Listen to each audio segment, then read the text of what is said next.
So here's my Swamp Thing picture on the DeviantArt page, skphile, and thought I'd show you some previous work because I'm going to update or redo a tutorial on paint peeling.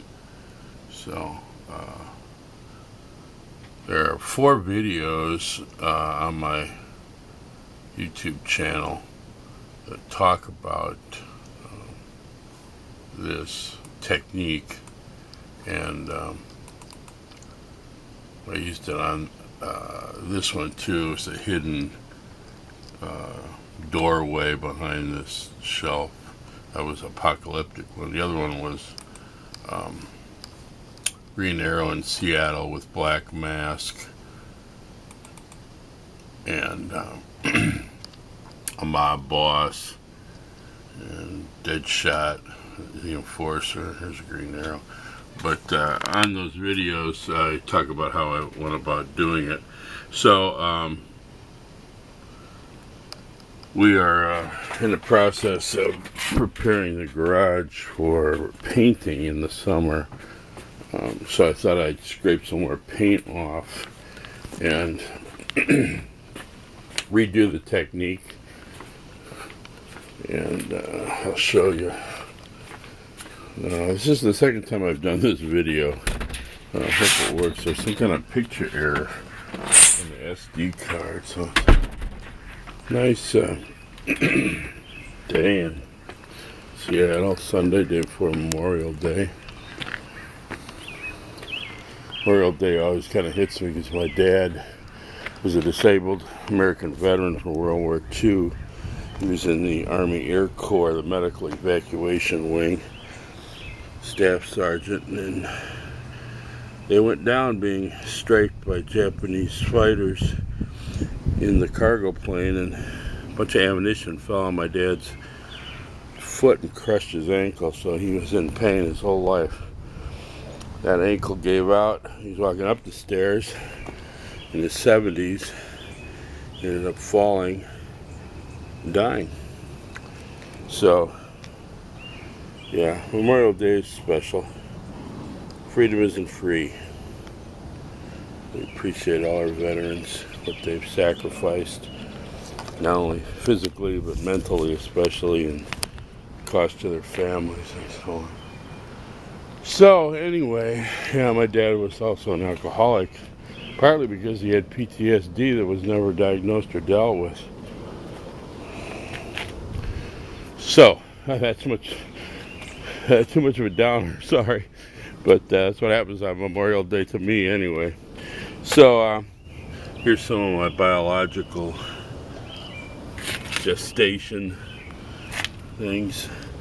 I'm sorry, the sun used to be over the house and those looked really good on the first video, but for some reason the SD card freaked out and I tried but I couldn't recover it. So anyway, the original paint peel one was also from this source, the side of my garage, and several layers of paint. So I sat on my homemade stool here and peeled off. I used this trowel. It's a cement finishing trowel because it's really strong, and once it starts bowing out, if you get it under all the paint, you can literally peel it off, and it comes off in huge sections, which is the easiest to work with. And then I also take one of these lens papers. It's a little windy right now. And after scraping all the dry algae off, I rub it like this to get the rest of it off.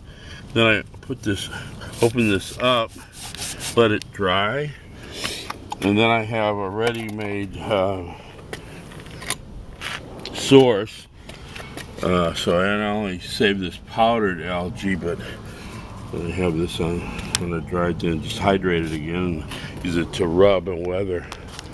So speaking of algae, I grow my own.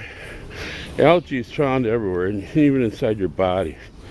And so when rain comes, the dust that forms, well, that's the basis of every raindrop, a little dust mite, basically.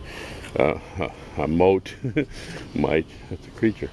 Anyway, before I get too technical in my addlepated, super cold sickness, here's, and once again, when the sun was out, you could really see the green, but I'll show you here. So that's just from rain. Started out part of the pond water next door when there was a pond. So yeah, I catch creatures in there too from various living dioramas. So anyway, this is going to be part one, gathering the paint peels. And I know on the Triple C podcast there was some discussion about trying to do this and how difficult it was to get the paint chips and all that. And yeah, this is extreme, I admit it. Not everybody could do it. I call it a tutorial, but really it's an experiment, because this is the third time I've done it. Who knows how it'll turn out. But that's the fun of it, isn't it? So, for the Seattle sun slowly setting, and for me hoping this time the video will work, and for Alec Holland, who can control even algae. I just think of this. Because he's connected to the green, he's the avatar of the green on the planet. He basically controls the whole planet through plant life. Can put his consciousness into microscopic plants. So you literally have to destroy all plant life on planet Earth, and even in the space station, and later on the moon and Mars, wherever humans are, there's plants inside you, on you. He basically is the strongest, most immortal superhero, at least in his modern incarnation, that DC has. Think about that. Let that expand your mind. So for Alec Holland, the second Swamp Thing, I'm out.